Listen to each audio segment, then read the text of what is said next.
ఆడదానికి అందం ఇచ్చేది, అందం రెట్టింపు చేసేది బొట్టు, కాటుక, చిన్న లిప్స్టిక్, నుదుటి పైన సింధూరం, ఒక చిన్న పువ్వు కదా. అంతేకాదు ఒక ఆడదానికి సనాతన ధర్మం ఇది. బొట్టు పెట్టుకోవడం, కాటుకు పెట్టుకోవడం, ఇవన్నీ బంగారాలు వేసుకోవడం, సారీ కట్టుకోవడం, ఇవన్నీ మనం పెట్టుకుంటే మన భర్త బాగుంటారు. మన ఐదోతనం, మన పసుపు కుంకుమలు, మన సౌభాగ్యం 10 కాలాల పాటు చల్లంగా ఉండాలని చెప్పి ఇవన్నీ మనం ఎంత దగ్గరగా ఉంటే అంత బాగుంటుంది. మన సౌభాగ్యం బాగుంటుంది, మనం బాగుంటాం. మన భర్త బాగుంటేనేగా మనం బాగుండేది.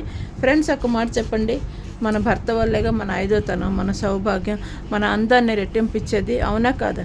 ఎంత డబ్బు, ఎంత ఆస్తులు ఉన్నా కూడా మన భర్త 10 కాలాల పాటు చల్లంగా ఉంటే మనం బాగుంటాం. వాళ్ళు బాగుండాలంటే మనం ఇలాగా పసుపు కుంకుమ బొట్టుకి ఎప్పుడు దగ్గరగా ఉండాలి, పెట్టుకోవాలా, అందంగా తయారవుతుండాలి. అప్పుడప్పుడు కనీసం మన పూజలప్పుడో, ట్రెడిషనల్ అప్పుడో మనం ముస్తాబయ్యి అలాగా ఒకసారి కట్టుకుంటే వాళ్ళు కూడా ఎంతో సంతోషపడతారు. ఎందుకంటే ప్రతి భర్తకి శారీ అంటే ఎంతో ఇష్టం కనుక కట్టుకోండి, అందంగా తయారవ్వండి. Good morning. ఎలా ఉన్నాను?